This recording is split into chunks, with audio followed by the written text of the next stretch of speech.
The video. Cecilia Wood. Edie Odegaard. Enza Delacour. Claire Delacour. Isabelle Maisonneuve. Evan Delacour. Okay, hi everyone. So today I'm going to be presenting about organ transplants. So every day nearly 17 people pass away waiting for an organ transplant that never comes.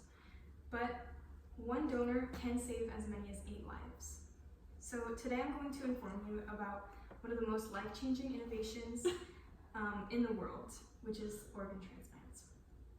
I'm going to go over the history and the development of organ transplants. I'm going to go over how organ transplantations in the process, how it works, and I'm also going to talk about the impact and the challenges as well as the future of all of it. So the history and the development. Early civilizations had thought of it, but real medicine couldn't actually do it safely in that time. And then a major turning point was in the early 1900s. Dr. Carl Landstein discovered blood types, which allowed doctors to be able to understand compatibility within organs better because of the blood types. The first successful organ transplant was in 1954 by Dr. Joseph Murray. He performed a kidney transplant with 2 identical twins, and the twins were genetically very similar, so it was an easy, not an easy procedure, but it worked out for the procedure.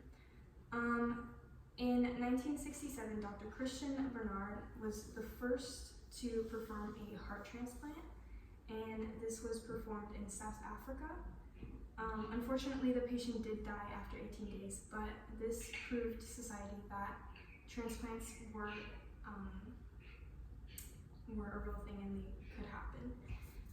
One of the major problems, though, about this was rejection of the organs. So this was a problem because the immune system usually rejects any foreign object that is shown in the body. So scientists created in 1980, they created cyclosporine, which is an immune suppressor for the system, and it just suppresses the immune system. So how does an organ transplantation work? The process is very carefully planned and very complex. Basically, they have to find the matching, so they have to find the same blood type, the same tissue type, as well as the right organ size. After that, they have to recover the organ and they have to bring the patient in for surgery. Some organs can't last that long outside of the body. Example, hearts, they can only last 4 to 6 hours outside of the body, so surgery afterwards has to happen pretty quickly. And then basically for surgery, they take out the damaged organ, replace it with a new organ, and they connect the blood vessels and the tissue back. And then lastly, they have to prevent rejection of the body. Like I said, the foreign objects, so the body's going to try to attack the foreign object, so these patients need to take immunosuppressant meds for the rest of their life to weaken their immune system.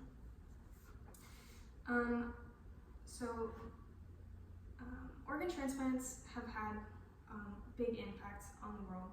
It has saved millions, and in the United States alone, 40,000 transplants were performed in 2023, which is the highest in history.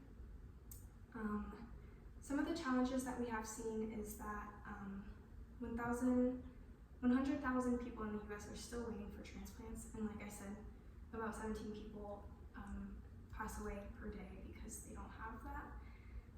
There's also the cost and the access. One organ transplant can cost up to $1 million, and then on top of that you have the long life meds.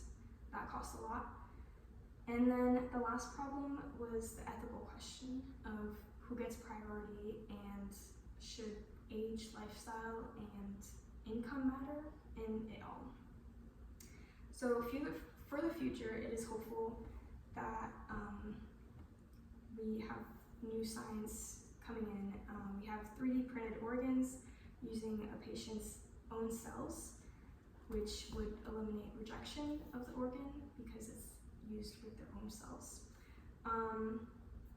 And then there's xenotransplantations, or using animal organs to replace the organ. And this has already actually been used on humans before. So to summarize today, we have gone over the history of organ transplantation and how it works, its impact on society, along with the challenges and the future potentials. So finally, organ transplantation is more than just a medical procedure. It's a second chance at life. It's science, compassion, and hope working